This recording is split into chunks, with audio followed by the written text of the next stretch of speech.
Hello everybody, welcome back to another video, and today we're going to be reviewing Friday the 13th Part 1. So last month, I covered all of the Nightmare on Elm Street Freddy movies, and they were like really good. I love this film, still probably my favorite horror franchise. But growing up, it was those movies of Friday the 13th that I loved the most out of any horror film. And I knew that since we covered Freddy, the natural progression would be to cover Jason. So, this movie, the original, was the one I did not watch the most. I didn't watch this one the most. I like this movie, but it's probably because Jason's not the killer, and because it's a great film, and it's a good horror film. It's a very good starter. Kicked off this franchise, but I think Part 2 is better.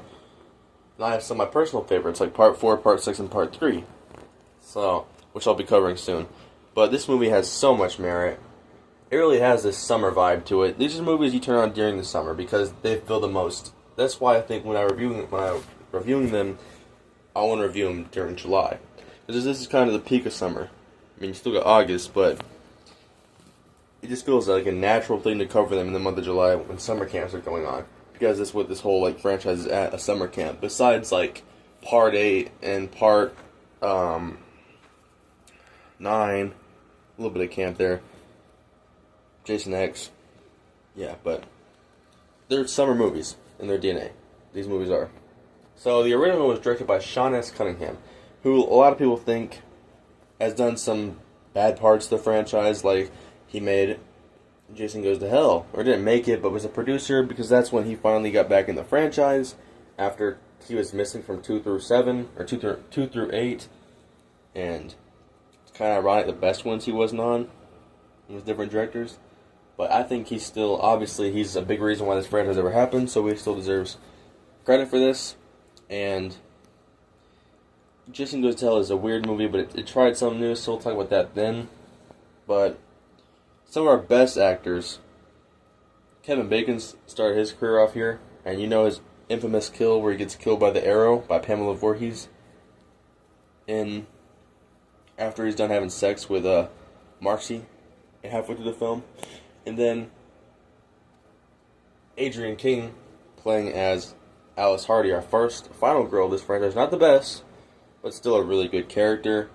She's not like I said, she's not my favorite final girl, because that's either Jenny or I think even Chris or Trish, who's Tommy's sister. And obviously Tommy's a better final survivor.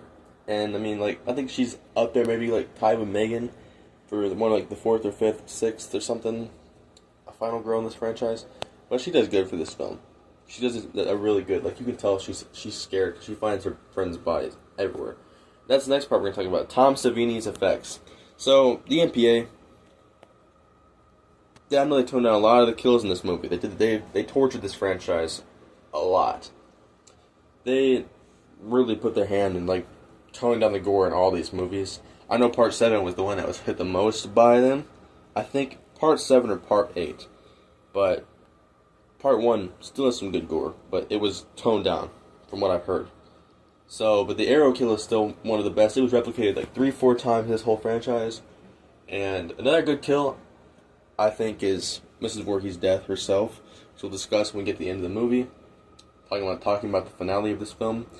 And I think another good one was the axe. Marcy's character gets killed by Pamela halfway through the film. We don't know her name. We actually don't even know Pamela Voorhees' name until the 4th film, but I'll call her Pamela Voorhees because in the future we know that. Or you could just say Mrs. Voorhees. So Betsy Palmer does a great job as Mrs. Voorhees. She's she's the reverse Psycho role. And you don't really meet her till the last 10 minutes of the film. But she does this, it's like the reverse Psycho. As Norman Bates was hearing his mother's voice telling him to kill, she's hearing Jason's voice telling her to kill. So it's the whole reverse of the Psycho dynamic, which I'll cover one day. Psycho 1, 2, 3, and 4. I'll cover those films one day. Probably next year. But she did such a great job. I know she was a really big actor in the 40s and 50s, early 60s. Because I think she was about 50 when this film came out. 53 or something. I don't know, something like that. But obviously she's not when people think about this franchise, they think about Jason as the main killer, but still, she has so much merit as the first killer in this whole franchise, and she's still a big part of this franchise, even when Betsy Palmer's not playing her anymore. Like, even in the third film, you have her body coming up out of the water to pull Chris under, which doesn't really make any sense, but I'll discuss that when we get to part 3. So let's finally talk about the movie, because I've been talking about the actors and the actresses and just some of the behind the scenes stuff. So we start out, I believe it's Annie, who's our camper at the start. She's the first to get killed, and then Jack and Marcy get killed, and then Brenda gets killed, and the other guy, Ned, he gets killed, and there's another. And then Steve, who's the family guy's family, is wanting to bring back Cam Blood, because the whole plot starts off after Jason drowned. Pamela, or we don't know as Pamela, kills 2 of the counselors who were supposed to be watching him a year after the drowning happened, and she does not let this place open back up. So that's why she springs back into action when the Hardys, or not the Hardys, when the Steve Christie. When the Christies want to open it back up, so Steve's got all his counselors there, and she starts picking them off one by one, and it all accumulates. When Steve comes back, gets shot, I guess stabbed with it, he gets stabbed, and then Alice runs. She finds all her friends' bodies, and she meets Mrs. Voorhees, and she's relieved to see her. She's extremely excited because she's scared, and this is the first person, but she doesn't know she's the killer.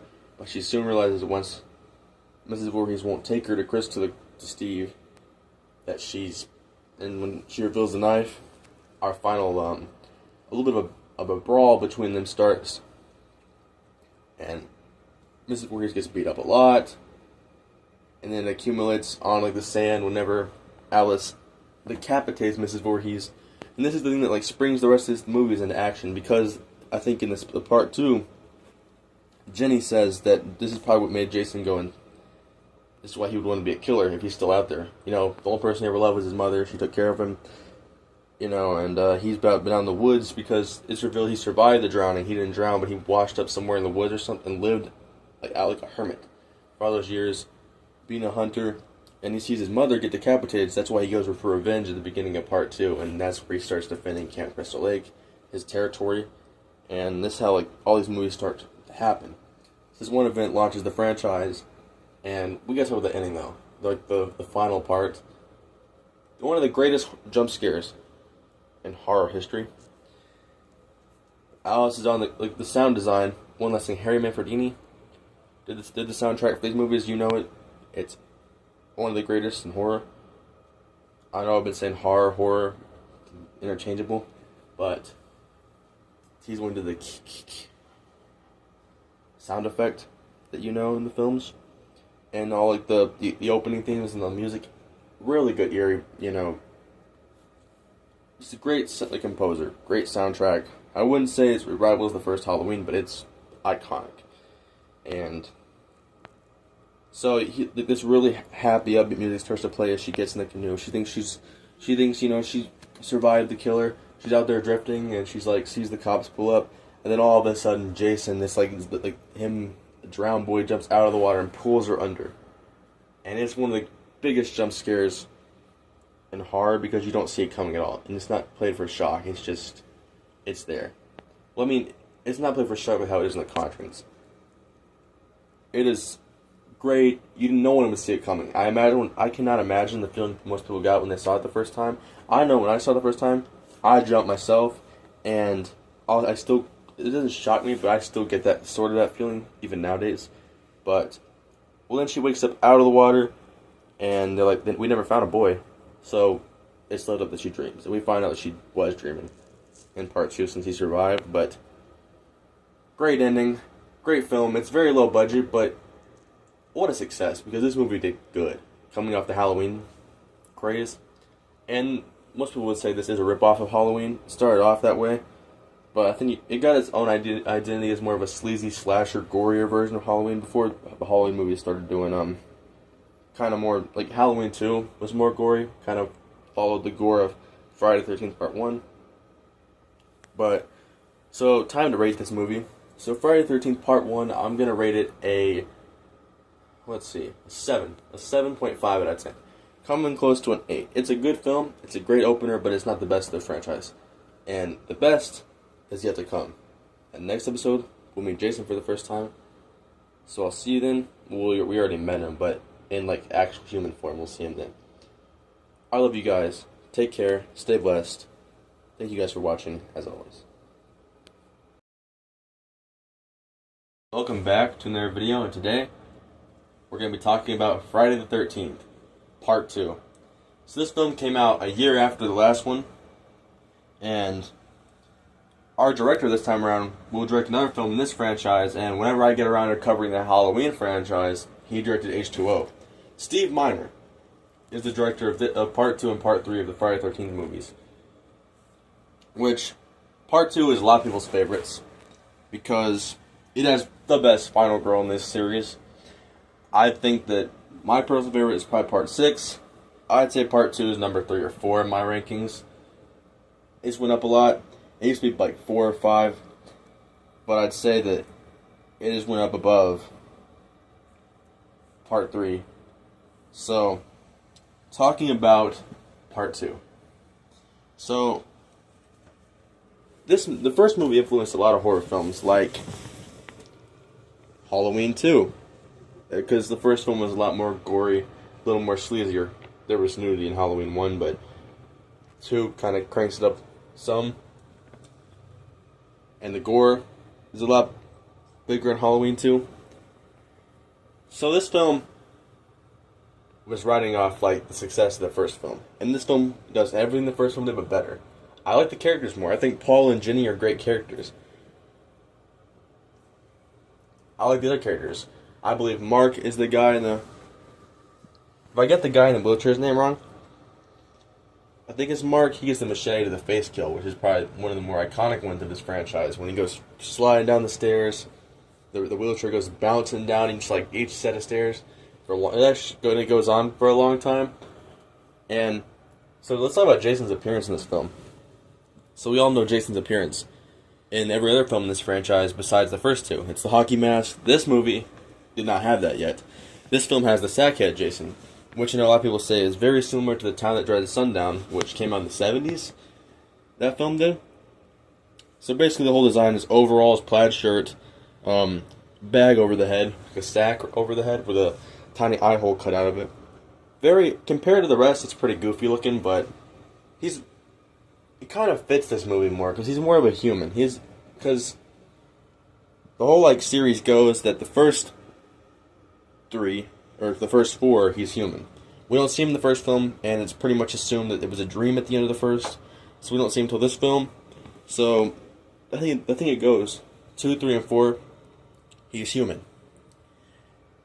Maybe a little bit extra strength, but he's still human. That's why when Ginny kicks him in the nuts in this film, because she drops, he takes a lot more damage. He's scared of the chainsaw that she brings at him, and he's more beatable.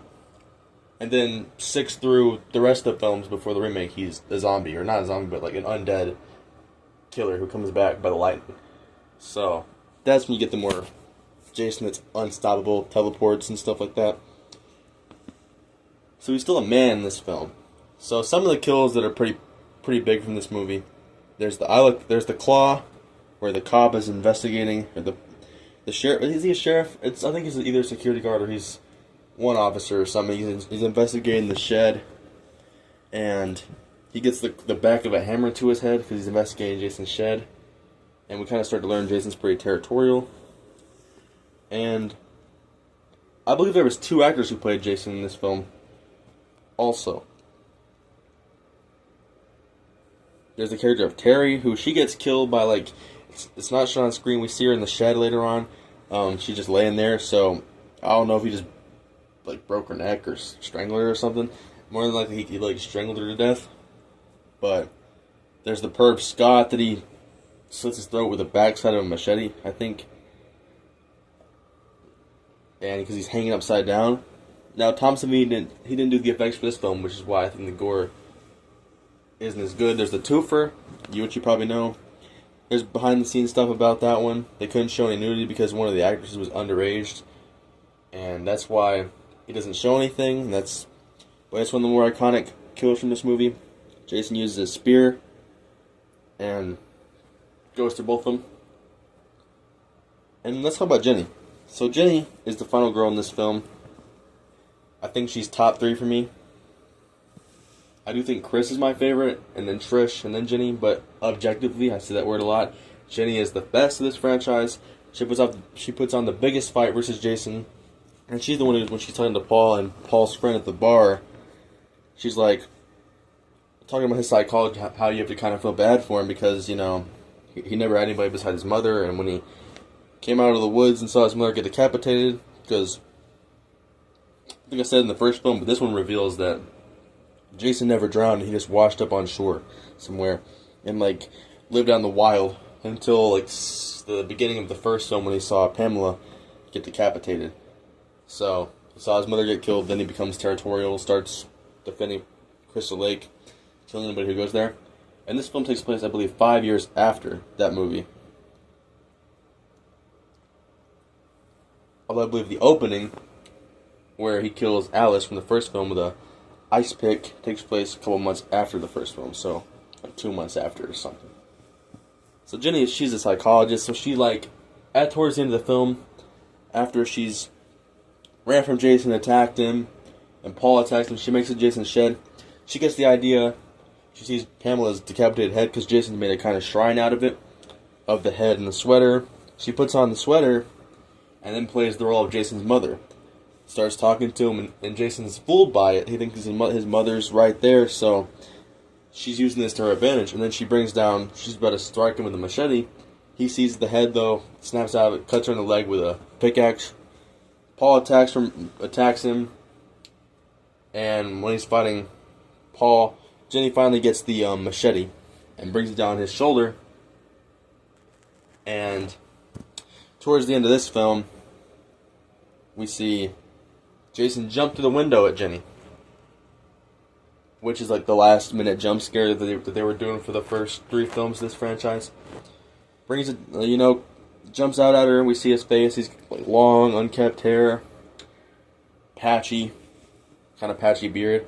And then at the end, she's wheeled off on a stretcher. So again, it's more likely a dream.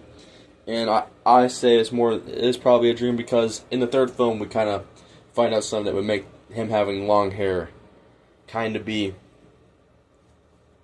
a little. It doesn't make any sense when we find out what happened to Chris in the third film. So, which I'll discuss that next episode. And what do I rate Friday the 13th Part 2? What does this movie deserve? It is not a 7.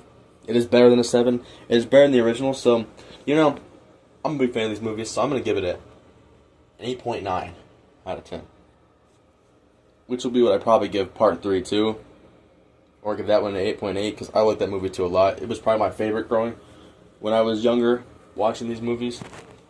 So, we'll discuss that one next episode. But overall, this is a great sequel. It introduces Jason, and although it's not the Jason we know and love yet, it sets up the ground functions. And for anybody saying that Jason's always been kind of a slow walker, stumbling, not stumbling, but just slow, almost melodic, or hypnotic, like brain dead sort of. That is not at all what Jason is. He runs in this film. He runs in I think he runs in everyone until the 6th one. And, well, he's not in the 5th one. But, yeah. So, there's a lot of stuff that, when you think of Jason, these first 3 films are different than the character as we see him evolve into the hockey mask killer he is the next episode. So, I will see you guys in the review of Friday the 13th Part 3, my personal favorite when I was younger. So, we'll see if it still holds up. I watched it a week ago. I enjoyed it. I think it does. So, as always, you guys are the reason why I can do this. I am blessed every day to have you guys watching my channel, being here for me. Take care. Stay blessed. Thank you guys, as always. Hello everybody, welcome back to another video, and today we're going to be reviewing Friday the 13th, Part 3, 3D. Now this one holds a very special place in my heart because when I watched it younger, I would always binge watching this one the most because the DVD that I had of this, I also had it with the Crystal Lake set, but I had it as a standalone DVD. It came with 3D glasses. So the big gimmick of this film was it was in 3D. Stuff would come out, of the screen, and you could see it. It was very gimmicky. Like I've heard from the actors would purposely be told to drop yo-yos onto the screen and stuff like that. Just but it's fun. It's out of these movies, it's the one I've watched the most. Definitely, I've probably watched this almost every year since 2016. Every year since 2016, I've watched this movie once a year. And let's talk about the positives. So, the positives for this film is it feels very connected to Part 2, not only because it was directed by Steve Miner, but because the way the story is written and the story takes place, and I guess the script written, but how it takes place a day after Friday the 13th Part 2, or picks up we see at the beginning of the film, the ending of Part 2, and Jenny being carried off on the stretcher, and then it picks up to this couple watching that. I think that takes place at night, so I think that's either the night of it or the morning, or something like that. So I think Part 3 takes place over 2 days following Friday the 13th Part 2, and this one has one of my favorite final girls in the whole franchise. I think she's, most people would say Jenny's better. I think that you could make a strong argument for that, but I'd say my personal opinion, I think Chris is above Jenny. Jenny's top 3 for final girls at least. Tommy Jarvis is better than any other character in this whole franchise, but as far as the final girls themselves, my ranking goes Trish, Chris, and then Jenny. The best ones of this franchise. So, and we don't have counselors this time. We have actual just people trying to go on vacation, because Chris brings her friends. I believe it's Andy and Shelly. And I swear, I cannot remember any other character's name besides Chris, Andy, and Shelly, and then Chris's love interest Rick, who comes up to the property to meet her. And so they go to this place called Higgins Haven. We get some cool shots with the bikers whenever Shelly and one of the girls goes to the gas station to fill up the car and get stuff, and the bikers confront him, and then Shelly hits the bikers' bikes, and then so they follow him back to the bar, and they're trying to burn the place down, but then Jason kills the girl biker, and then kills the one the other male biker, and in the final one, he beats him up off screen, and they'll come back at the end of the film. So, fast forward a little bit, a couple deaths. There's one that kind of pays homage back to the original's Arrow kill, except it's Andy's girlfriend, the one that was pregnant, I think, and she gets stabbed through the chest with a machete. We're kind of calling back Kevin Bacon's or Jack's kill in the first film, and it's not as good. Again, Tom Savini did not come back for this film's effects. He would come back for next films, which we'll discuss in the final chapters review. But I will say this, I think I remember less characters in this film than I do in the others, because I feel like everybody besides Shelly and Chris and Rick and Andy. Oh no, I remember Andy, just the name. And then I remember his the yo-yo thing. Yeah. But everybody else I cannot remember at all. What was it, Vera? I think Vera was the name of one of the characters. She's the one, I think in the scene where Jason gets his hockey mask. That's the most iconic part of this film. So he's on the dock, Shelly gets rejected by Vera, and then she thinks later he comes back because Shelly was wearing this hockey mask and a harpoon gun. So Jason walks up there, and his outfit stays the same. As last film, he had kind of the country, not the country, but the long, unkept hair, the kind of country overalls, and, the bag, the sack head.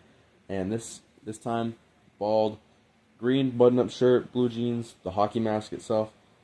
There's a story that one of the people behind the film, I believe the 3D operator, he was a Red Wings fan, and he brought his hockey mask to the set, and they tried it on, and it looked really good on Jason, and that stuck.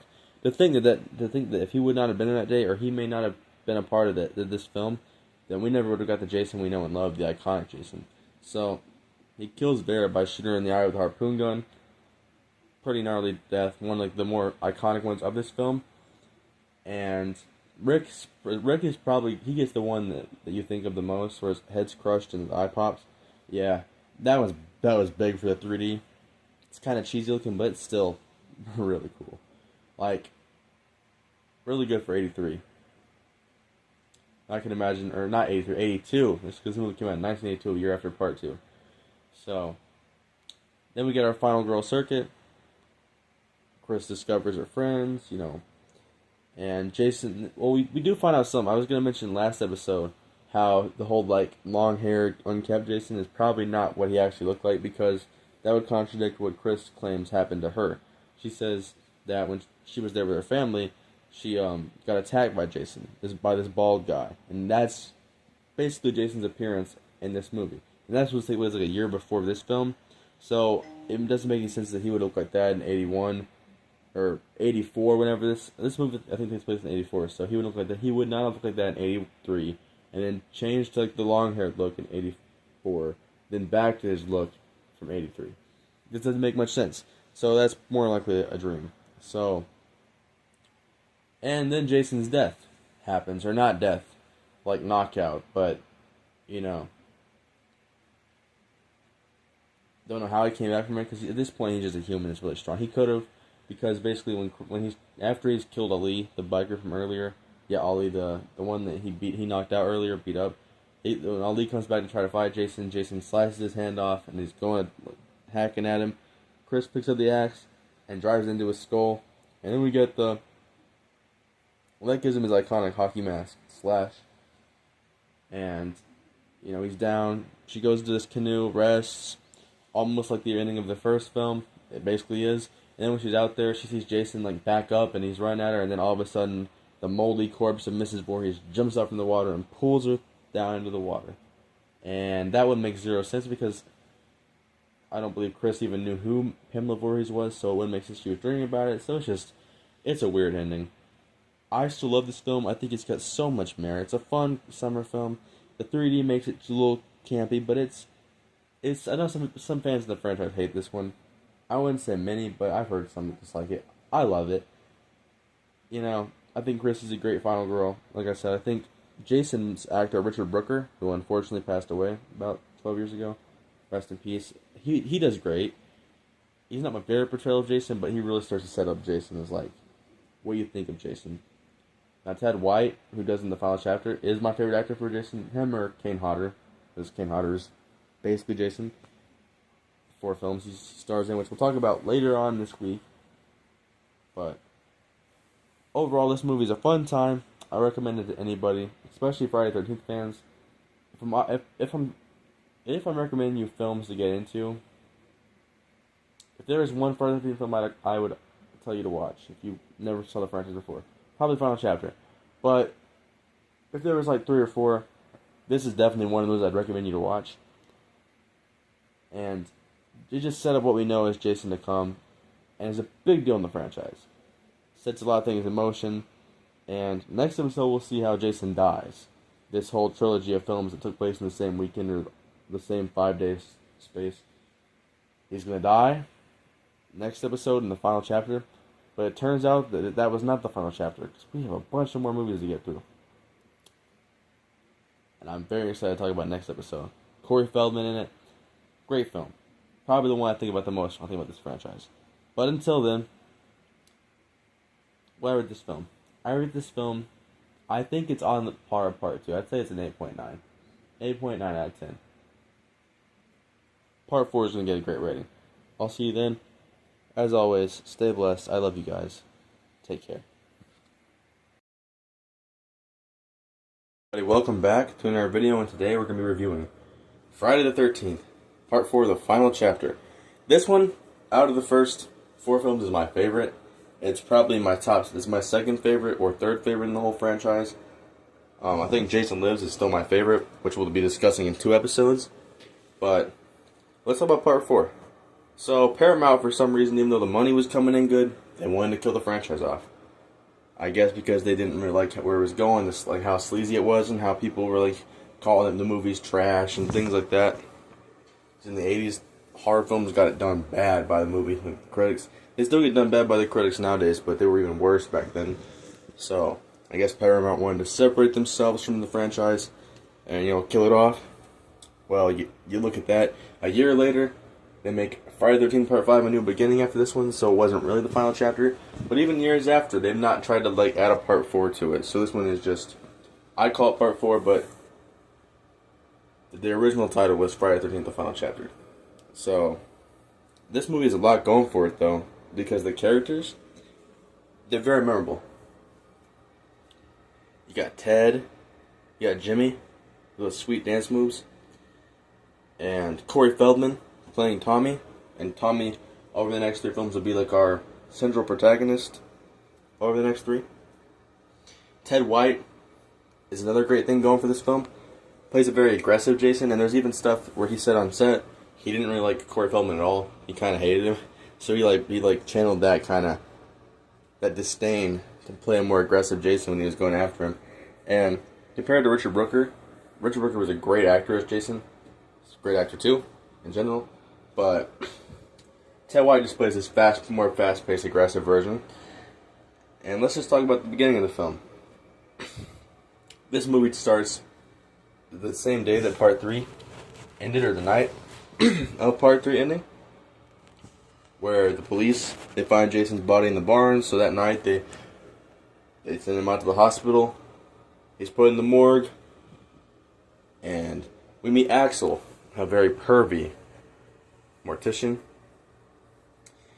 He tries to get it on one of their nurses, and he's watching this aerobic sex video, but Jason uses a hacksaw, slits his neck, spins his head around 360. And another good thing this film has going for it is Tom Savini is back for the effects. He came back, and the way he modeled his Jason design after it was more closely to a grown-up version of his original design for Jason. And it's kind of cool that Paramount knew it was the final chapter, so they're like, hey, come back. You made the character's original design, so how about you come back and finish him off? You get to kill him off. And we'll discuss his death scene, which is a really good one, in a little bit when Jason dies in this film. But let's talk about some other standout death scenes. There's Samantha, I believe. She goes out to this raft, and Jason does a recreation of the arrow kill. He also did a recreation of the arrow kill last movie, so it's another. It's still not as good as the original, but it's good. He just goes in the raft and stabs up with his machete. And although my favorite one is probably Jimmy's death, it's probably the most iconic of this film. Crispin Glover's character, he says, Ted, where the hell is the corkscrew? And gets a corkscrew shoved through his hand, and then gets a meat cleaver to the face. Then Ted's death is pretty iconic. Knife to the back of the head. One of the Doubleman twins, she gets thrown from the window onto a car. And, kudos to that stuntman on that one, because that was painful. It really does. And let's talk about the characters that I like from this film. So Trish is my favorite final girl in this franchise. That is Tommy's older sister. She fights back against Jason. She's strong the whole film. She's even a good sister. Yeah, whenever she's invited to the party where all the people that get killed are next door, she stays home and watches her little brother. So, and Corey Feldman's another strength of this film. It's the first child we've had in a Friday the 13th film, the whole franchise so far. And it's his idea at the end of the film is what beats Jason. So, same kind of idea of how Jenny beat Jason in Friday the 13th Part 2, messing with him mentally by dressing up like her mom. Tommy shaves his head to look like Jason and tricks him into thinking it's his child version talking to him. So that distracts Jason long enough for Trish to knock his mask off. We get the face reveal, which is a more kind of cut up version of Part 3. Like I said, it's more modeled after the original, but it's not that far off from Part 3 to make it to retcon. But then Tommy swings the machete to the side of his face through the eye, and then Jason slides down on his own machete, going through his eye and then back of it through his skull to the very back. And This was my favorite effect of the first like six, because the way he just goes, it looks definitive how he died there.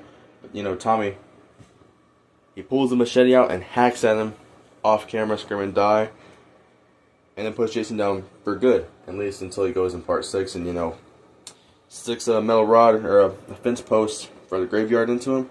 Lightning strikes him. He gets resurrected then, 2 films from now. But for now, this was the definitive death of Jason. And next movie we cover, The New Beginning, Jason is not in it at all. There's a couple dream scenes, but a killer, I won't spoil, but it's basically just a copycat killer, basically, which I'll explain more in A New Beginnings reveal. What am I talking about spoiling? Because the movie's like 40 years old. It turns 40 this year, so it's not like I'm spoiling anything. Unless you haven't seen it yet. But overall,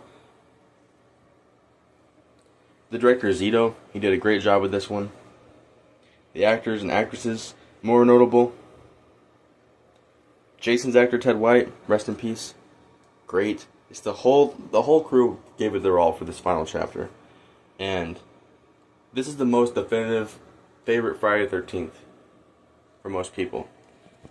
If you're gonna watch a Friday the 13th film, I would either recommend you this one or part 3.